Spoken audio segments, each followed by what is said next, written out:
Hello বন্ধুরা, right medicine চ্যানেলে আপনাদের স্বাগতম। আজকে আমি আলোচনা করব একটি জনপ্রিয় এয়ারড্রপ এয়ার অয়েল এয়ারড্রপ নিয়ে। অনেক বন্ধুরাই কানে ব্যথা, ইনফেকশান বা চুলকানির সমস্যায় ভোগেন, আর তখন মেডিসিন দোকানে গিয়ে এই ড্রপ কিনে ফেলেন। কিন্তু এটা আসলে কিভাবে কাজ করে, কানের ইনফেকশানে এটা ব্যবহার করা যায় কি, তা সঠিক জানার জন্য এই ভিডিওটি শেষ পর্যন্ত দেখুন। এই এয়ার অয়েল এয়ারড্রপটি তৈরি করেছেন লিপট ফার্মাসিউটিক্যাল কোম্পানি। এটি 5 ml ফাইলে পাওয়া যায়, যার দাম মাত্র 70 টাকা। এটির মধ্যে আছে নিওমাইসিন।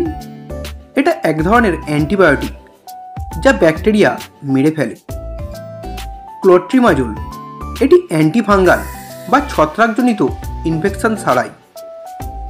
বেক্লোমেটাসন, এটা একটা স্টেরয়েড যা ফোলাভাব, লালচে ভাব ও চুলকানি কমায়। আর লিডোকাইন, এটি পেনকিলার, মানে কানের ব্যথা আর জ্বালাপোড়া থেকে তৎক্ষণিক আরাম দেয়। এটা সাধারণত ব্যবহার করা হয় কানে ইনফেকশান হলে। যদি আপনার কানে কোনো ধরনের ইনফেকশান দেখা দেয়, তাহলে আপনি এই ড্রপটি ইউজ করতে পারেন। যদি আপনার কানে চুলকানি হয় বা কান ব্যথা করে, তার জন্যও আপনি এটি ব্যবহার করতে পারেন। এটি কানের ফাঙ্গাল ইনফেকশান ও ভালো করতে সাহায্য করে।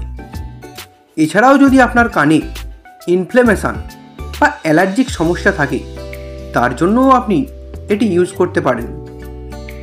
যদি আপনার কানের ভিতর রস হয় বা পুঁজ হয় বা কান ফুলে থাকে, তা ভালো করার জন্য এটি ডাক্তাররা দিয়ে থাকেন। এই এয়ার অয়েল ড্রপের সবচেয়ে বড় সুবিধা হলো এটা দ্রুত কাজ করে। এতে লিডোকাইন থাকায় ব্যথা সঙ্গে সঙ্গে কমে যায়। আর নিওমাইসিন ও ক্লোট্রিমাজোল একসাথে ইনফেকশানকে ভালো করতে সাহায্য করে। তাই অনেক ডাক্তার পেশেন্টদেরকে কান ব্যথা হলে বা কান থেকে পুঁজ পড়লে প্রথমেই এই ড্রপটি দিয়ে থাকেন।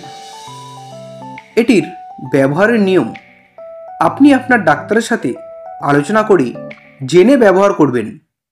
তবে সাধারণত 1 থেকে 2 ফোঁটা করে দিনে 2 বার ব্যবহার করতে পারেন। এটির সাইড এফেক্টসগুলি হলো, অনেকের কানে হালকা জ্বালাপোড়া বা চুলকানি হতে পারে। দীর্ঘদিন এটি ব্যবহার করলে কানের ভিতরের নরম স্কিন পাতলা হয়ে যেতে পারে। আর যদি এই ড্রপ ব্যবহার করেও সমস্যা না কমে বা কান ফুলে যায়, পুঁজ বেরোয়, তাহলে অবশ্যই একটি পাস করা ভালো ENT ডাক্তারকে দেখিয়ে নেবেন। বন্ধুরা, ভিডিওটি ভালো লাগলে একটি লাইক করবেন। পরের ভিডিওটি কোন মেডিসিনে দেখতে চান তা কমেন্ট করবেন। এইরকম আরও মেডিসিন সম্পর্কে ভিডিও দেখার জন্য এখনই চ্যানেলটিকে সাবস্ক্রাইব করবেন। ভিডিওটি শেষ পর্যন্ত দেখার জন্য আপনাকে অসংখ্য ধন্যবাদ।